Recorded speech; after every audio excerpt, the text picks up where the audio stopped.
네, 안녕하십니까. 오늘은 2016년 4월 16일 날입니다. 네네. 네, 반갑습니다. 수요일 날입니다. 오늘 수요일 네. 우리는 유기한 유튜버와 유영선 유튜버는 일주일에 2번.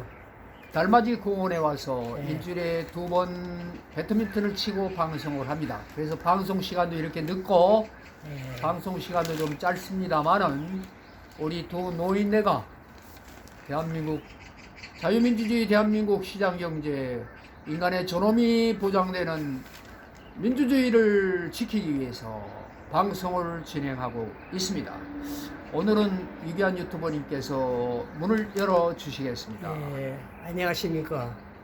90세 유기환입니다. 네네. 네, 그리고 친구는, 보약 같은 친구는 80세입니다. 네. 3년 전에 달맞이 공원에서 만났습니다. 배드민턴 운동을 하고 서로 또 취미가 같습니다. 예. 동영상 촬영이나 사진 촬영을 좋아하고 네. 또 방송을 같이 하니까 보약 같은 친구가 되신다. 친구는 취미가 같아야 된다는 생각이 많이 들었습니다. 맞습니다. 네. 그렇습니다. 만약 서로 취미가 다른다면 예. 보약 같은 친구는 되지 못했을 겁니다. 그동안 전국 노래자랑 뭐 같이 하려고 뭐 예비에서 탈락됐지만 또 동네 노래자랑도 같이 출연해서 같이 노래도 부르고. 예, 부르고 또 예. 이영서 씨는 가수인 동시에 화가입니다. 그리고 아나운서 공부를 해서 아주 글을 맛깔나게 잘 읽고 있습니다. 그래서 칭찬의 참 말씀. 저에게 많은 도움을 주었기 때문에 너무너무 고맙고 항상 감사하게 생각합니다. 오늘은 예. 4월 14일 화요일 날에 네. 제목은 건강 정보입니다. 네. 네. 식단에 달린 노년 건강. 네. 생과체 늘렸더니 사망 위험이 42%가 감소되었다랍니다. 네. 사진을 한번 보여주겠습니다. 예. 맞습니다. 네. 우리 야채 과일을 본문을 한번 읽어보겠습니다. 네. 최근 영국 런던 대학교의 연구팀이 네. 성인 6만 명을 대상으로 네. 식습관을 분석한 결과 네. 하루에 과일과 채소를 많이 섭취하는 사람은 예. 거의 먹지 않는 사람에 비해 사망 위험이 42%가 낮았다는 것입니다. 네. 암으로 인한 사망률은 약 25%, 예. 심장질환은 30% 이상 감소했다. 네. 특히 신선한 채소 형태로 섭취했을 때 예. 건강 개선 효과가 더 크게 나타났으며 예. 과일 주스처럼 가공된 형태는 건강 개선 효과가 없었다. 예. 또 설탕 시럽을 하면 과일 통조림은 오히려 사망 위험을 17%로 더 높이는 것으로 나타났다. 네. 신선한 과채는 신체뿐만 아니라 기분에도 영향을 줍니다. 예. 뉴질랜드 오타고대 연구에 따르면 과채를 많이 섭취하면 예. 마음이 차분해지고 행복한 기분이 든다는 것입니다. 네. 이는 신선한 식품에 포함된 복합 탄수화물이 행복 호르몬이라고 부르는 세로토닌의 수치를 세로토닌. 높여주기 때문이라고 합니다. 네. 뿐만 아니라 뇌졸중 위험도 줄어든다고 합니다. 네. 뇌졸중도 줄어든다. 하루 200g 과일 섭취로 뇌졸중 발병 위험이 32% 낮아지고 예. 최소 200g 섭취는 11% 감소했다는 연구가 있습니다. 네. 75세 이상 4명 중 3명은 과체 부족이다. 네. 문제는 과체 섭취 필요성을 알면서도 나이가 들수록 오히려 과체 섭취가 줄어든다는 점이다. 아하. 한국 국민건강영양조사에 따르면 예. 생애 주기 중 50부터 60세를 정점으로 남녀 모두에게 과체 섭취량이 줄었다고 합니다. 특히 75세 이상 여성의 경우 4명 중 1명만 적정 섭취를 채웠다고 합니다. 아하. 나이가 들면 소화 기능이 떨어지고 씹는 힘이 약해져 생과채를 먹는 뒤에 속이 더부룩하거나 네. 불편을 느낄 때가 많다고 합니다. 네. 그렇기 때문에 생과채는 성질이 번거롭고 잔류노화까지 걱정돼 유기농 제품을 고르다 보면 가격 부담도 만만치 않다. 그렇습니다. 나이가 들면 식사량이 주로 신선할 때 다 먹지 못하고 냉장고에 오래 보관하다 썩어버리는 것이 절반 이상이라는 것입니다. 네. 그런 일이 다반사로 일어난다. 네. 이런 기사가 나왔습니다. 네. 맞습니다. 그렇기 때문에 여러분 나머지 제가 읽어드릴까요? 아니 그냥 네. 그렇게. 끝나야지. 예, 예. 그래갖고 신문을 제목을 한번 자, 오늘은 우리 유기한 유튜버께서 건강에 아주 박사님이 되셨습니다. 옛날에 15년간 변비 네. 피부병 네, 15년 동안 변비와 피부병으로 고생을 하셨습니다. 그래가지고 응급실에 실려가는 경우도 많았는데 완전히 예. 식생활 개선과 수 운동으로 없는 예. 정말로 병원을 드나들고 했지만은 해결이 안 돼서 식이요법으로 완전히 고쳐지죠. 그리고 생활의 습관을 바꿈으로써 예. 건강을 회복하시고 예. 그 15년 동안의 고생을 종지부를 찍고 예. 건강하게 저는 그래서 변비병, 예 피부병 피부병 있는 분은 달맞이 공원에서 오시면 네. 제가 알려드리겠습니다. 네네 어제 95세 노인을 만났습니다. 아 그러셨어요? 만났는데 네. 몸이 건장하고 아주 건강한 사람이에요. 네. 그 보니까 좀 비만이 있습니다. 좀. 네, 그래서 약을 먹지 못하면 4, 5일 동안 대변을 보지 못한다. 그래서 지금 아하. 이제 약을 먹고 소대변을 본다고 합니다. 네 그분에게 그래서 어제 제가 알려드렸다고 하니까 네. 공짜는 없다. 공짜는 없다. 그러니까 네. 점심 한 끼 산다고 합니다. 아하. 아니 점심 먹었으니까 소용없다고.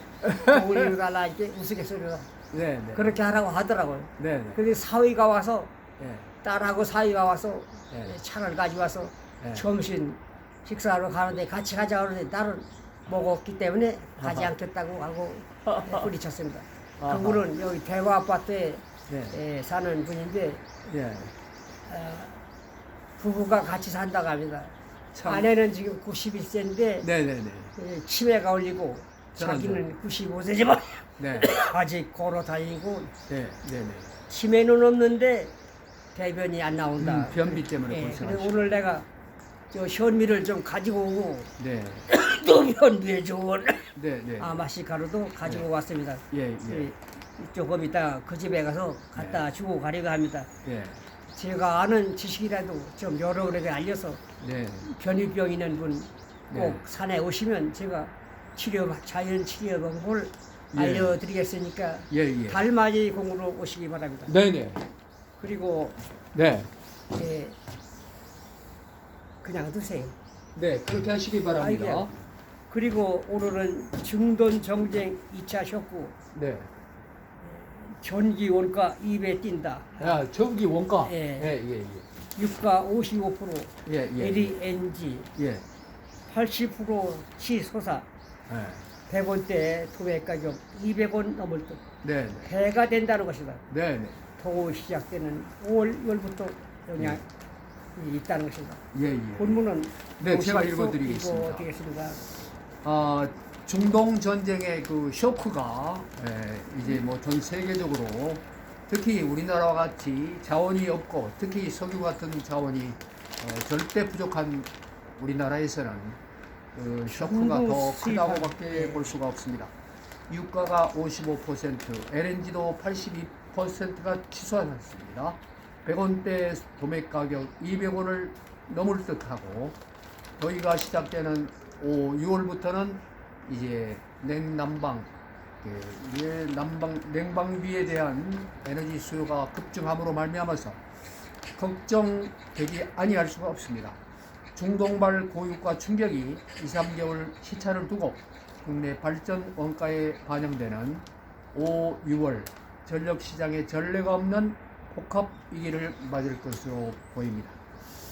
예년보다도 이런 폭염이 예고되기 때문에 전력 구매 원가가 뛰는데 냉방 수요까지 폭증하면 한전은 비싸게 사서 싸게 파는 역마진 구조에서 손해가 걷잡을 수 없이 커지게 됩니다. 정부는 전기료 인상과 한전 재정 악화 중에서 하나를 선택해야 되는 기로에 직면하게 됩니다. 한국석유공사 유가 정보 시스템에 따르면 아시아 국가들이 주로 수입하는 두바이유는 지난 13일 배럴당 106.50달러 싱가포르 현물 기준으로 기록했습니다. 미국과 이란의 전쟁 발발 이후에 3월 23일 고점인 169.75달러보다도 내렸지만 전쟁 직전인 2월 27일 68.40달러와 비교하면 30달러 이상 높은 수준입니다. 특히 동북아시아 LNG, 액화 천연가스 현물 가격 지표가 JKM은 전쟁 전 10.72달러에서 현재 19.44달러로 곱절 가까이 뛰었습니다.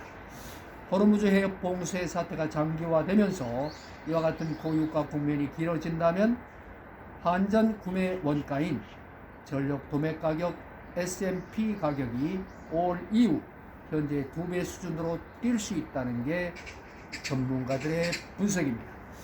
러시아와 우크라이나 전쟁 때였던 2022년에도 국제 LNG 가격이 폭등하면서 S&P가 3배로 치솟았습니다.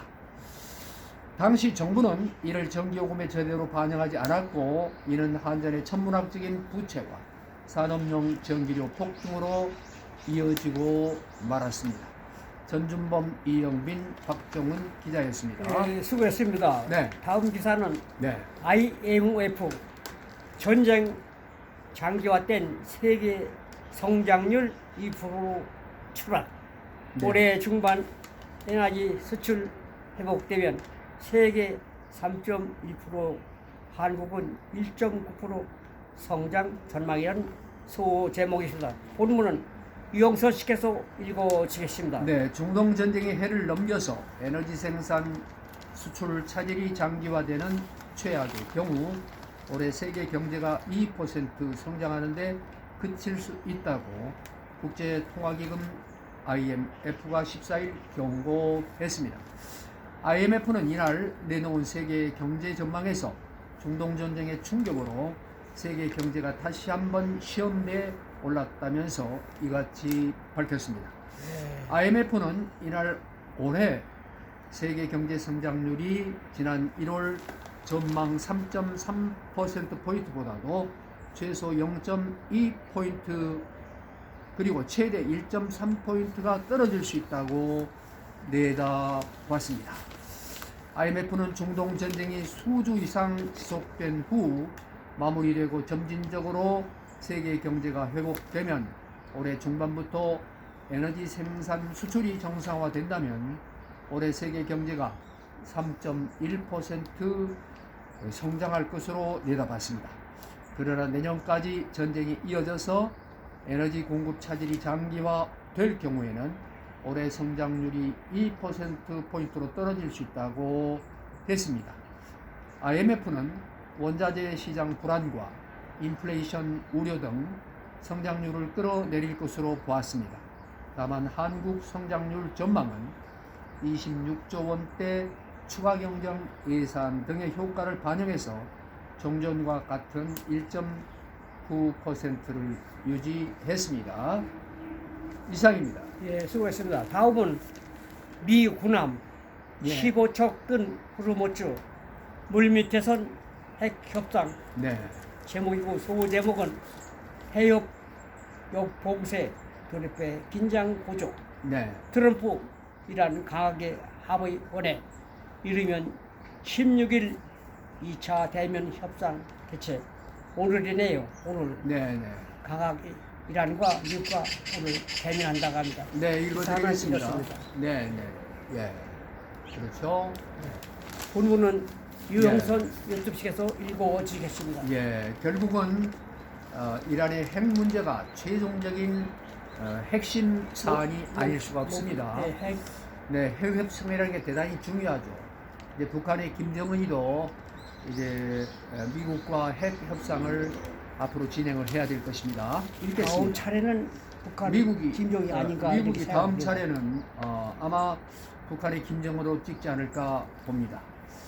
미국이 13일 오전 10시 한국 시각으로 13일 오후 11시를 기해 전 세계 원유 물동량의 핵심 통로인 호르무즈 해협을 오가는 이란 선박에 대해서 전면적인 해상역 봉쇄 작전을 개시하면서 일대 군사적 긴장이 최고조로 치닫고 있습니다.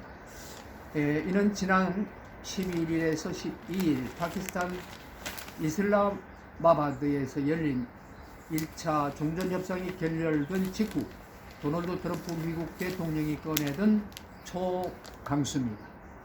이란의 원유 수출과 외부 전쟁 물자 보급로를 완전히 차단하기 위해서 미국은 해협 안팎에 미군 구축함 등 군함 15척 이상을 배치했습니다. 한두 척이 아닙니다. 15척입니다. 대단하죠. 오늘 실제 봉쇄가 본격화되면서 곳곳에서 일촉즉발의 대치 상황이 빚어지고 있습니다. 오늘이 상당히 중요한 날이네. 네, 그렇네요.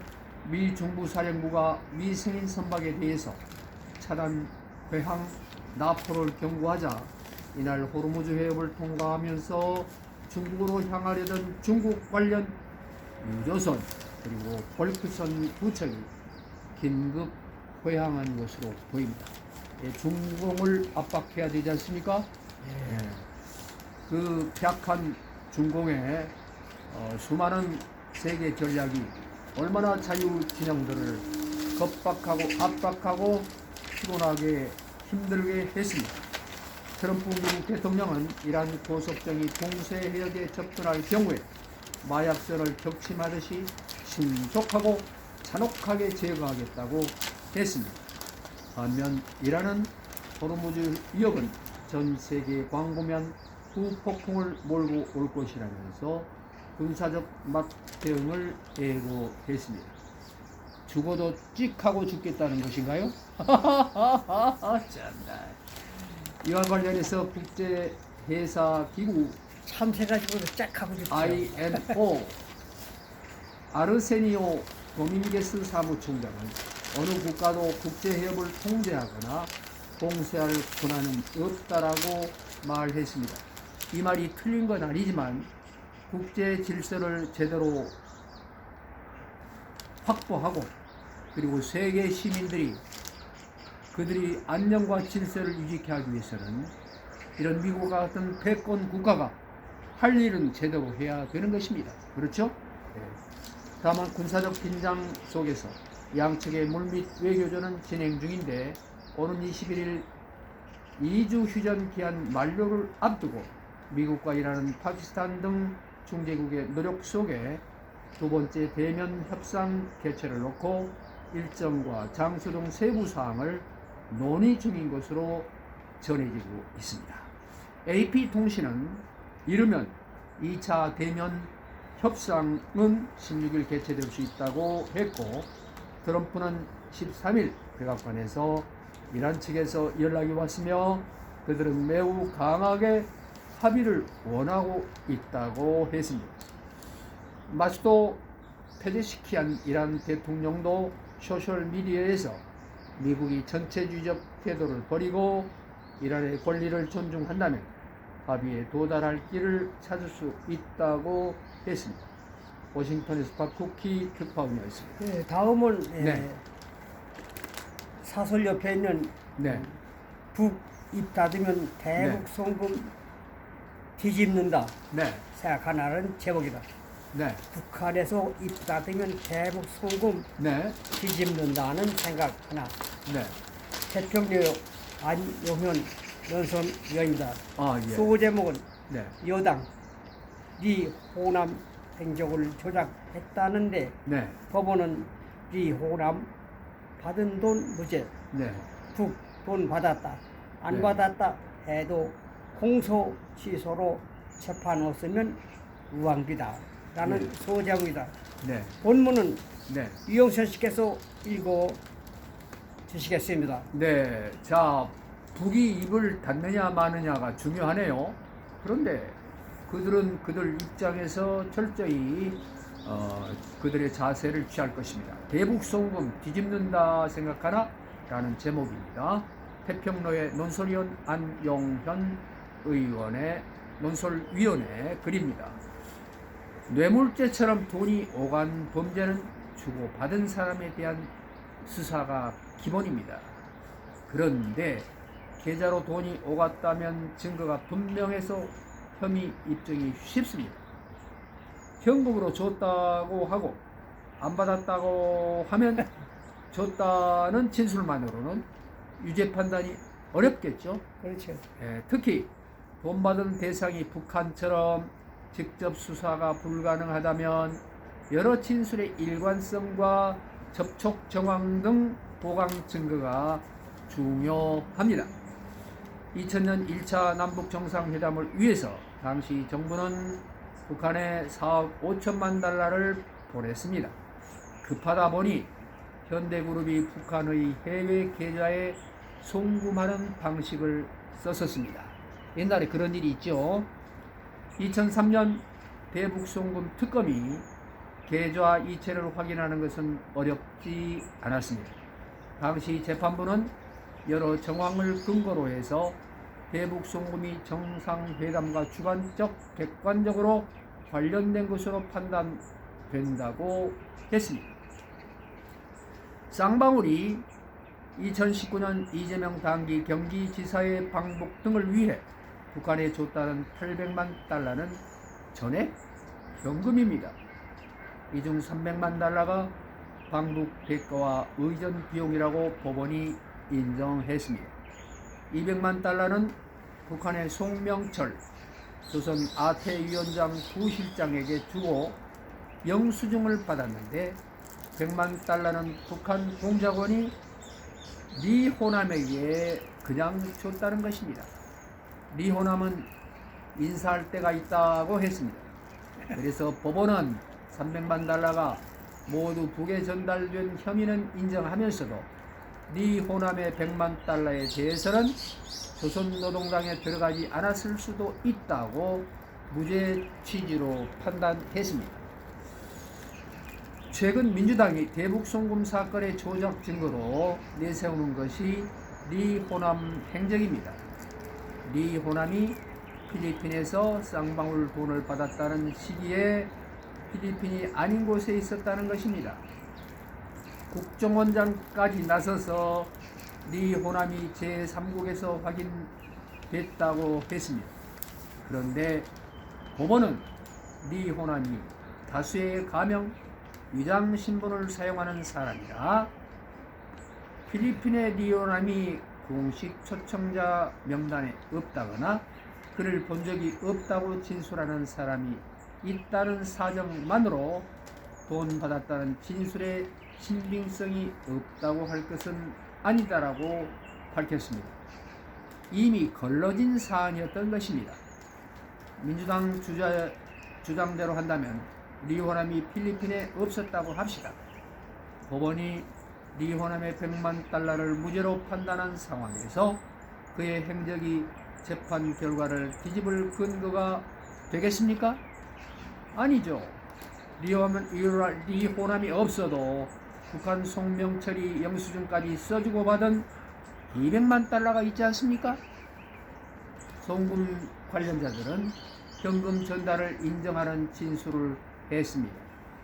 이들 모두가 검찰에 연어와 술을 얻어먹은 뒤 한 목소리로 허위 진술을 했고 영수증까지 조작했다는 것이 말이 됩니까?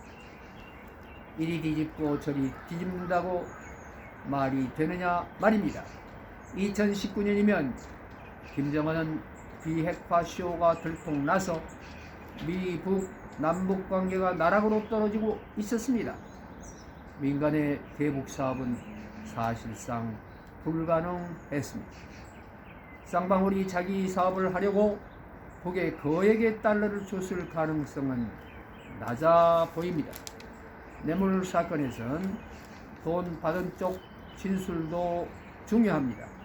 만에 하나 북한이 이지사 방북을 위한 돈을 받았다거나 보수 검찰의 모략극이라고 선전선동에 나선다면 어떻게 되겠습니까?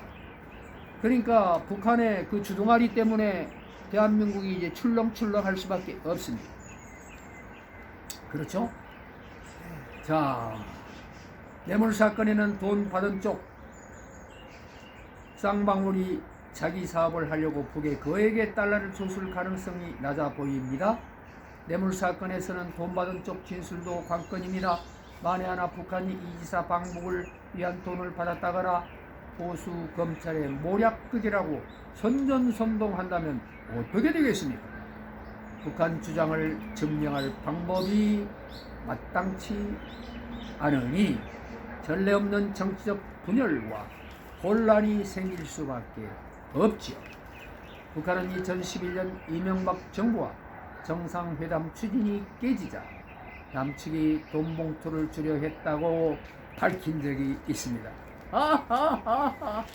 돈 주고 실명을 거론하며 돈 봉투를 쳐 던지자 얼굴이 벌게져서 안절부절 못했다고까지 했습니다. 화가 나거나 불리하면 어떤 공작도 하는 것이 북한입니다. 그들의 주둥아리를 믿을 수가 있겠습니까? 민주당 폭주대로 대북 송금 사건을 공소 취소하면 북한부터 표제를 부를 것입니다. 그렇죠? 재판이 진행 중이면 북한이 무슨 공작을 해도 법원이 확인이 안 된 주장이라고 방어벽을 칠 수 있습니다.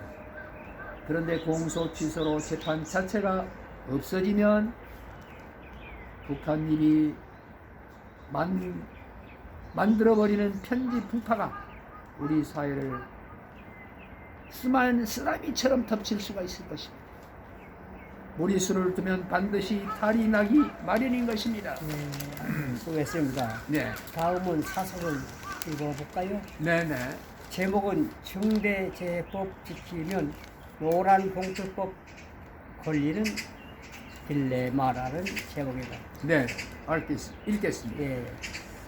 중대재해법 지키면은 노란봉투법은 또 이게 헷갈리는 딜레마가 있다는 내용 같습니다. 예. 네, 노란봉투법, 노동조합법 이 3조 개정안 시행한 지 한 달이 지나면서 여러 가지 문제점이 드러나고 있습니다. 여러 가지 문제점이 드러나는 거예요. 그 중에 하나가 원청 기업이 하청 근로자에 대한 안전조치 책임을 지면 노란봉투법상의 사용자성이 생겨, 이 사용자성이란 말도 신조어로 만들어졌죠.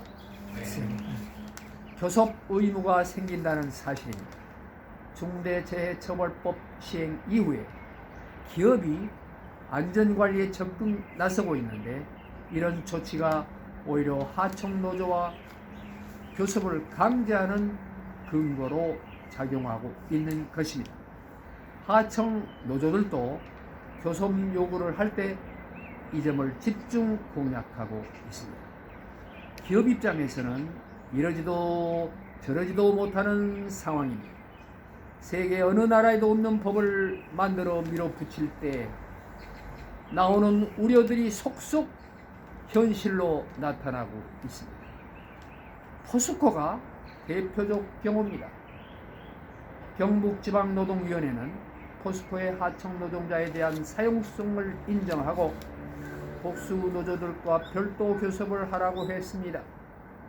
그 이유 중에 핵심은 산업 안전 교섭 의제, 포스코가 실질적으로 지배 결정을 할 수 있는 사용자로 인정된다고 판단한 것입니다. 지난해 산업재해가 잦았던 포스코가 중대재해법을 고려해서 안전관리를 강화한 점이 이번에 노란봉투법 적용을 받는 결정적인 이유가 된 것입니다. 기업은 도대체 어느 장단에 춤을 추라는 말입니까? 포스코는 원천 노조 하나, 하청 노조 3개 등 적어도 4개의 노조와 매년 단체 교섭을 해야 하게 됩니다. 이 같은 문제가 생긴 것은 정부 여당이 전문가들은 물론 이해 당사자들과 별다른 논의도 없이 노란봉투법을 밀어붙이면서 다른 법과 충돌 가능성을 고려하지 않았기 때문입니다. 법을 개정하거나 새로운 법을 만들 때는 시민들의 의사를 묻고 국민들의 의사를 탐지하고 듣고 참고하는 공청회가 수없이 많이 있었습니다. 그런데 이번에는 공청회가 단 한 건도 없었습니다. 그렇지 않습니까? 네. 그동안의 하청노조가 파업을 하더라도 원청이 별다른 제약이 없이 대체 인력을 투입할 수도 있었습니다. 그러나 노란봉투법은 사용자성이 인정되면 하청노조의 파업으로 공정이 멈춰도 손을 쓸 수 없어지게 됩니다. 사용자 개념을 확대하는 입법을 하면서 대체 근로 금지 규정은 손대지 않았기 때문입니다. 도대체 기업을 아예 작살내려고 하는 것 아닙니까? 또 원청 기업이 하청노조와 교섭하면서 본의 아니게 하청업체의 경영권을 침해할 우려도 있습니다. 공공기관이라고 이런 문제를 비껴갈 수가 없습니다. 김민석 총리는 국회에서 정부의 사용자성에 대해서 사용자성 법적으로 보완되어야 할 상황이 있는 것으로 보인다고 말했습니다. 그러니까 왜 졸속으로 얼렁뚱땅 밀어붙이기로 국가기관 하청노조가 정부를 상대로 잇따라 직접 교섭을 요구하고 있는 것은 문제가 있는 것으로 인식하고 있는 것입니다. 정부만 빠져나가고 민간은 놔두겠다는 것이 제발 아니기를 바라는 것입니다. 한 달 만에 많은 문제점이 드러난 정부의 여당의 신속한 보완 조치를 취해야 될 텐데 그들을 폐악 민주당, 폐악 정권, 폐악 이재명 가짜 사기 대통령을 끌어내려야 할 것으로 보입니다. 네, 수고했습니다. 다음은 쌍방울 대북 송금 이야기입니다. 네. 제목은 이화영 변호인 출신이 이화영 사건 특검 보라니라는 제목입니다. 네. 본문은 이영수 씨께서 읽어 주시겠습니다. 네, 네. 이화영의 변호인 출신이 특검 보로 발령받았다는 겁니다. 이게 말이 됩니까? 막걸리도 안 됩니다. 읽겠습니다. 쌍방울 대북송금 진술 회유 의혹 사건을 수사 총괄하는 2차 종합특검의 권영빈 특검보가 이화영 전 경기도 부지사의 과거 정치자금법 위반 사건의 변호를 맡았던 변호사라는 사실이 드러났습니다. 참 기가 찬 일이 아닙니까? 이 씨는 대북송금 사건으로 유죄가 확정됐는데 민주당과 이 씨는 이 과정에서 검찰이 이재명 대통령을 공범으로 이재명이를 공범으로 엮기 위해 진술을 회유했다고 주장하고 있습니다. 그런데 과거 이화영 씨가 사건 변호인이었던 권 특검보가 특검에 들어가 이 씨가 제기한 의혹을 수사한다는 것입니다. 말도 되지 않는 일이 벌어지고 있는 것입니다. 이화영 변호인 출신이 이화영 관련 사건을 수사하는 것이 말이 되느냐는 말입니다. 변호인이 수사하면 안 되죠. 더구나 이화영 씨는 권 특검보를 박용철 전 쌍방울 부회장 변호인으로 소개해줬다고 합니다. 기가 막힙니다. 대북 송금과 별개로 자신이 쌍방울에서 법인카드를 받아 쓴 혐의로 수사를 받을 때였습니다. 이 씨와 권 특검보 관계는 단순한 과거 사건 변호인을 넘는 깊은 관계라는 사실을 보여주는 대목 아닙니까? 자, 당시 방 전 부회장은 검찰에서 법인카드를 이화영 씨가 아닌 다른 사람에게 건넸다고 허위 진술을 자백했습니다. 이거 목도리 하십시오. 목도리 하시고 방송하셔도 됩니다. 대북 송금과 별개로 자신이 쌍방울에서 법인카드를 받아 쓴 혐의로 수사를 받을 때였죠. 이 씨와 권 특검보 관계는 절대로 단순한 사건 표현을 넘는 깊은 관계라는 사실을 보여준 것이죠. 당시 방 전 부회장은 검찰에서 법인카드를 이화영 씨가 아닌 다른 사람에게 건넸다고 허위 진술을 하다가 결국은 자백했었습니다. 이후에 권 특검보는 변호인에게 사임했습니다. 변호인에서 사임했죠. 정황상 이화영 씨가 자신의 이익을 위해서 권 특검보를 방 전 부회장에게 소개했을 가능성이 큰 것입니다. 기가 막힌 일 아닙니까, 여러분? 예?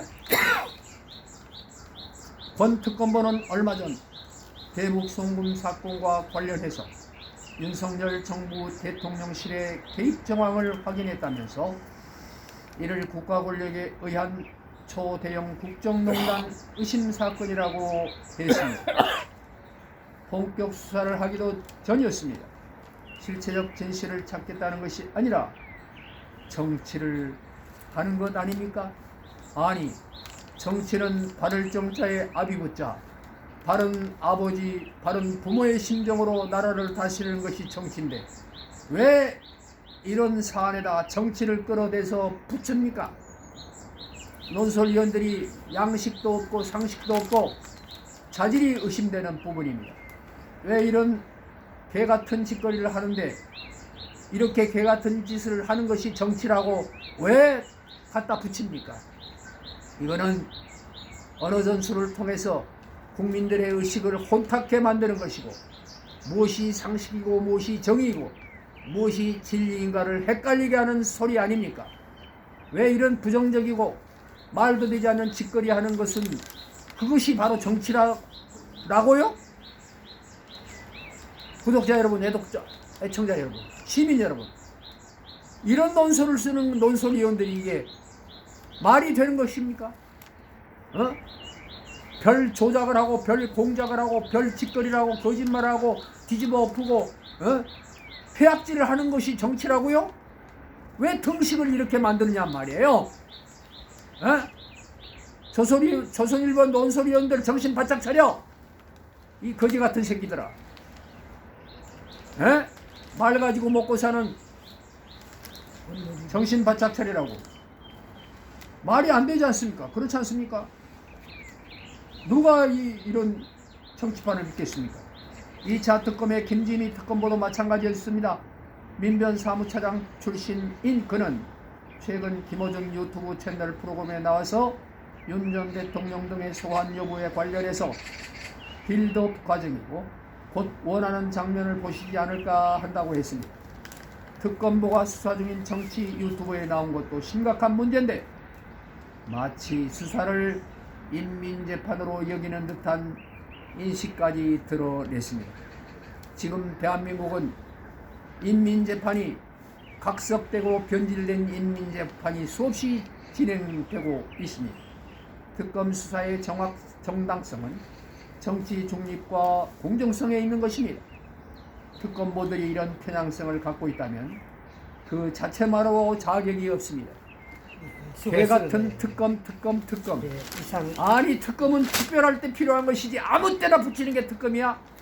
특검은 특별할 때 붙이는 특검이지 아무 때나 자기들이 야욕을 성취하기 위해서 무조건 밀어붙이는 게 특검이야?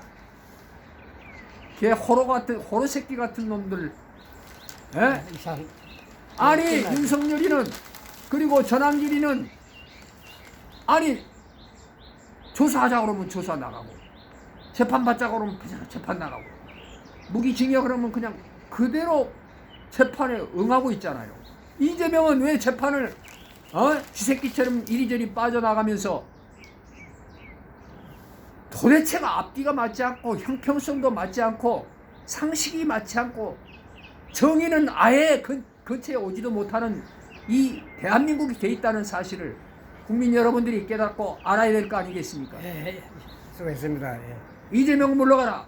많이 끝나죠. 예. 여기서 오늘 방송 마무리하도록 하겠습니다. 건강하시고 모두 행복하세요. 저 열을 받으니까요. 지금 또 이 건강에 또 무리가 생깁니다. 예. 그런데 웃고 넘어가겠습니다. 싸울 땐 싸우고 부딪힐 땐 부딪히고 해내겠습니다. 우리 노인네들도 그냥 노인이 아닙니다. 아니 노인이 사람이 아닙니까? 어린아이도 사람이고 노인도 사람이고 젊은이도 사람입니다. 그래서 천부의 인권이 그래서 인간이 소중한 거 아닙니까? 인간의 소중성을 완전히 뭉개고 천부의 인권을 망가뜨리고 정적 제거, 언론 장악, 종교 탄압 수없는 폐악질을 하고 있는 거 아닙니까? 입법, 사법, 행정 모든 삼권 분립 와해시키고 자기네들이 연구 조건 선거 부정선거 사정 투표를 통한 전선 조작을 통한 부정선거 이제 전 세계적인 카르텔이 형성된 중국과 북한과 그리고 이 폐악질하는 좌파들, 수사파들, 종북, 종중파들이 그들이 부정선거의 카르텔을 이어서 세계를 교란시키고 있는 것을 이제 확실히 드러내고 만천하에 드러내서 이제 심판하는 때가 오고 있습니다. 심판은 하늘만이 심판하는 게 아니야. 인간이 스스로 깨우쳐가면서 서로 심판하고 잘못된 것을 고쳐나가면서 정상적인 세계로 만들어 나가는 것이 우리 인간에게 주어진 선택권이라 이 말이에요. 자유는 왜 부여되어 있습니까? 바르게 행복하게 잘 살기 위해서 정의로운 세상 만들어가기 위해서 선택이 필요한 것입니다. 자유는 공짜가 없습니다. 우리가 자유를 확보하는데 수많은 우리의 선배들이 얼마나 피와 땀과 눈물을 흘렸습니까? 고통을 감내하고 어둠의 터널을 통과했습니까? 우리 모두 정신 바짝 차리고 대한민국 국민들은 이제 자유 대한민국 시장경제, 인간의 존엄이 확보되어야 하는 천부의 인권을 보장받는 자유 대한민국으로 다시 회복시키고 다시 세계를 향해서 뛰어나가는 대한민국이 되길 바랍니다. 오늘 방송 여기서 마치도록 하겠습니다. 감사합니다. 우와!